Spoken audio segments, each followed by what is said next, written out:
আপনারা জানেন যে 5ই আগস্ট একটা পট পরিবর্তন হয়েছে। বাংলাদেশে জাতীয় সংসদ নির্বাচন হবে।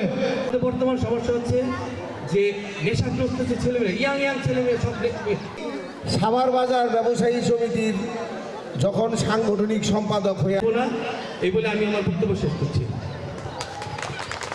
ধন্যবাদ।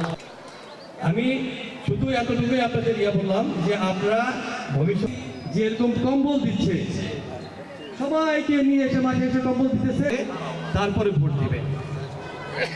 আর আমি আরেকটা জিনিস বলতে চাই। জিন্দাবাদ। আসসালামু আলাইকুম। ধন্যবাদ। এর মধ্যে আমাদের মাঝে আসতে আজকে প্রায় আধা ঘন্টা 1 ঘন্টা সময় লাগে, এর জন্য উন্নয়ন করেননি। তাই বলতে চাই সবাই ভোট কেন্দ্রে যে যার অবস্থানে ভোট কেন্দ্রে যাবেন এবং বাসী করুন, এই দোয়া করি সকলেই। আমাদের প্রিয় বড় ভাই রাজনীতিক অভিভাবক অনুষ্ঠানের সংগ্রামী সভাপতি চেয়ারপারসন জনাব তারেক রহমান করে দেবেন এবং ঈশ্বরের কাছে প্রার্থনা করবেন উনি যেন সাভারের প্রায় বলেছিল যে এখানে কোনো পকেটমার চলবে না, এবং সেদিন থেকে যে পকেটমার বন্ধ হয়ে করবার জন্য আসছেন আমাদের খুবই বাংলাদেশ জাতীয়তাবাদী দলের চেয়ারম্যান। আপনার এই সহযোগিতা নিয়ে তার কথাটা মনে রাখবেন। আগামী রাখেন, আমাকে আগামী দিনে ভোট দিয়েন। কিন্তু আমাদের নেতা খুরশিদ আলম, আপনারা জানেন ইতিপূর্বে বিভিন্ন নেতা কিন্তু এসেছে।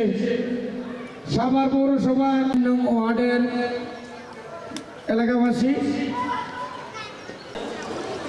সাভার বিশ্ববিদ্যালয় সরকারি কলেজের সাবেক সাধারণ সম্পাদক জয়দেব সাহা এবং সবাই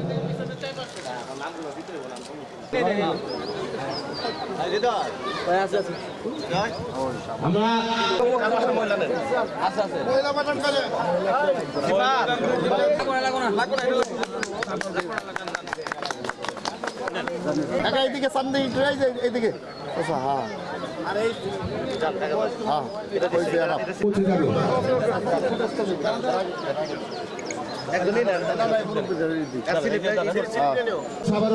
মাঠে আসতে দেখা যায় 2 দিনের আগে থেকে রাস্তাঘাট যানজট হয়ে থাকে, এলাকার মানুষ ঠিক মতো চলাচল করতে পারে না। আগে একদম পরিকল্পনা করে ফেলছি, উপরওয়ালা যদি চায়, আপনার যদি ভোট দেন, আমি যদি মেয়র হই, এই পৌরসভার সীমানার শেষের দিকে গিয়া আমরা একটা স্টেডিয়াম করতে চাই, যেখানে সাভারে সমস্ত ইয়াং জেনারেশন খেলাধুলা করব, প্লাস যদি কোনো বড় দলের নেতৃবৃন্দ সাভার আসে তারা যেন ওইখানে প্রোগ্রাম করে, শহরের ভিতরে যেন কোনো যানজট না হয়, ঠিক এরকম একটা পরিকল্পনা নেওয়া আছে।